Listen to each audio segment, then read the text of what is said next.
Hola amigos de Hablemos de un libro. Pues vamos a empezar con esta lectura, con el libro de la Dama de las Camelias. Espero puedas disfrutar esta lectura junto conmigo. Vamos a empezar el día de hoy, día 1, con el capítulo 1.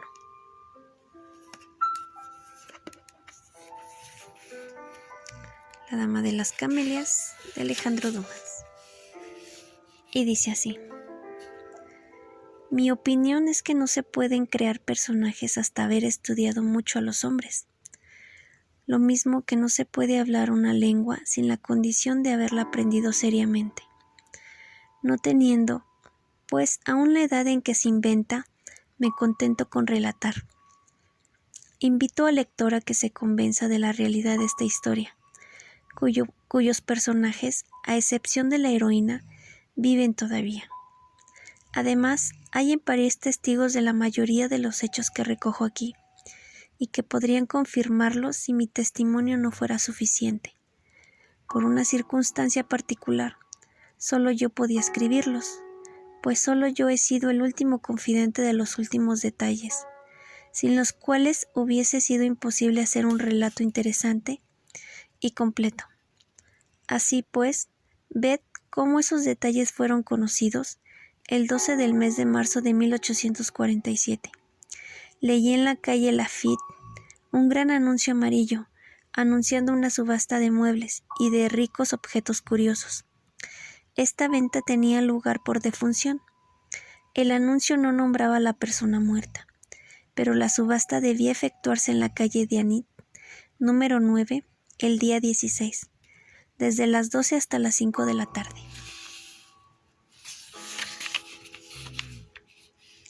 El anuncio decía, además, que se podrían visitar el 13 y 14 la casa y los muebles. Yo he sido siempre aficionado a las curiosidades. Me prometí no faltar en esta ocasión, ya que no para comprar, al menos para ver. A la mañana siguiente me dirigí a la calle de Anit, número 9. Era temprano y, sin embargo, ya había en el hotel visitantes de ambos sexos. Ellas, aunque vestidas de terciopelo cubiertas por chales de cachemira y esperadas a la puerta por sus elegantes carruajes, miraban con admiración, con extrañeza el lujo que se desplegaba ante sus ojos. Más tarde comprendí esta admiración y esta extrañeza, cuando habiéndome puesto yo mismo a examinar, reconocí fácilmente que se hallaba en la casa de una mujer entretenida. Y si hay algunas cosas que las mujeres del gran mundo desean ver con curiosidad, es el interior de esas mujeres, cuyos atavios eclipsan todos los días a los suyos, que tienen, como ellas a su lado, un palco en la ópera y en los italianos, y que ostentan en París la insolente opulencia de su belleza, de sus alhajas y de sus escándalos. Aquella en cuya casa me encontraba había muerto. Las señoras más virtuosas podían, por lo tanto, penetrar hasta dentro de su alcoba. La muerte había purificado el aire de esa cloaca espléndida. Y, además, tenían la excusa, si hubiera necesidad, de decir que venían a una almoneda y sin saber a casa de quién venían. Habían leído los anuncios y querían visitar lo que aquellos anuncios prometían y escoger a su gusto de antemano. Nada más sencillo, lo que no les impedía buscar en medio de todas esas maravillas las huellas de esta vida de cortesana, de las que les habrían hecho, sin duda, tan extraordinarios relatos. Desgraciadamente los misterios habían muerto con la diosa, y a pesar de toda su buena voluntad, estas damas no sorprendieron más que lo que estaba puesto a la venta después de la muerte, y nada de la vida íntima de la dueña de la casa. Sin embargo, sobraba dónde elegir para hacer compras. El mobiliario era soberbio, muebles de palo de rosa y de boulet, copas Sisibré y de China, estatuitas de sajonía, raso terciopelo y encaje. Nada faltaba allí. Yo me paseaba por las habitaciones siguiendo a las nobles curiosas que me habían precedido. entraron en una habitación tapizada de tela persa, y yo iba a entrar también cuando ellas salieron casi enseguida sonriendo, como si se avergonzasen de una nueva curiosidad. Entonces deseé vivamente penetrar en este cuarto. Era el cuarto tocador, cubierto de sus más minuciosos detalles, en los cuales parecía haberse excedido hasta el más alto grado la prodigalidad de la muerta. Sobre una mesa grande, adosada a la pared, mesa de 3 pies de ancho por 6 de largo, brillaban todos los tesoros de Aucoc y de Odiot. Era una magnífica colección y cada uno de los miles de objetos tan necesarios a la toilette de una mujer como aquella en cuya casa estábamos no era de otro metal que oro y de plata. Sin embargo, esta colección no había podido hacerse más que poco a poco, y no era un solo amor el que la había completado. Yo, que no me asustaba la vista de un cuarto tocador, de una mujer entretenida, me divertía en examinar los detalles, cualesquiera que fuese, y noté que todos esos utensilios magníficamente cincelados llevaban iniciales distintas y coronas diferentes. Miraba todas esas cosas, de las que cada una representaba una prostitución, de la pobre muchacha, y me decía que Dios había sido clemente para ella, puesto que no había permitido que llegase el castigo ordinario, habiéndola dejado morir dentro de su lujo y de su belleza, antes de la vejez, esta primera muerte de las cortesanas. En efecto, ¿hay algo más triste que la vejez del vacío? En efecto, ¿hay algo más triste que la vejez del vicio? Sobre todo en la mujer. No conserva dignidad alguna y no inspira ningún interés. Ese arrepentimiento eterno, no de la mala senda seguida, sino de los cálculos mal hechos y del dinero mal empleado, es una de las cosas más tristes que se oyen. Yo he conocido a una antigua mujer galante, a quien no le quedaba de su pasado más que una hija casi tan hermosa como, según decían sus contemporáneos, había sido su madre. Esta pobre niña, a quien su madre no había dicho jamás, tú eres mi hija, sino para ordenarle que la sostuviera en su vejez como ella la había alimentado en su infancia. Esta pobre criatura se llamaba Luisa, y, obedeciendo a su madre, se entregaba sin pasión, sin voluntad, sin placer, como hubiese desempeñado un oficio si hubiese soñado en enseñarle algo. En enseñarle a alguno.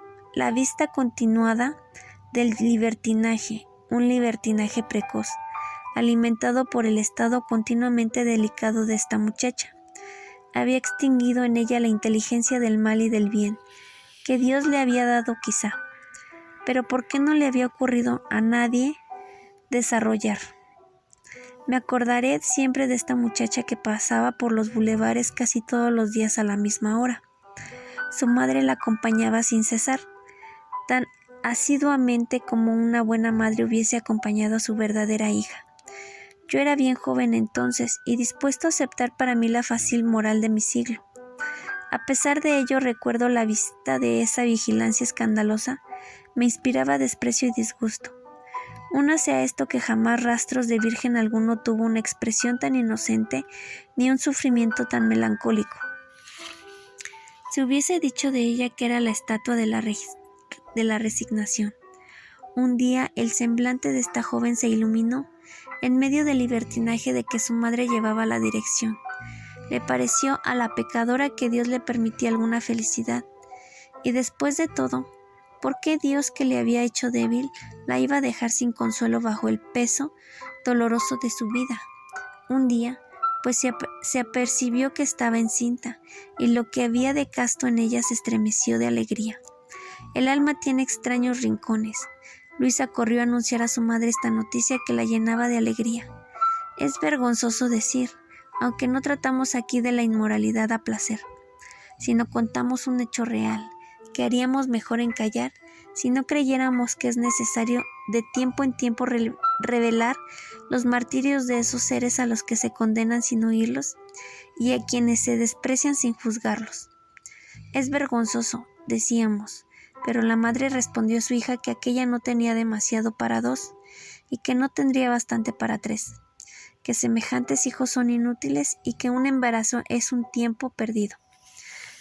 A la mañana siguiente, una sabia mujer que señalaremos aquí solamente como amiga de la madre, vino a ver a Luisa, que se quedó algunos días en el lecho y se levantó más pálida y más débil que antes.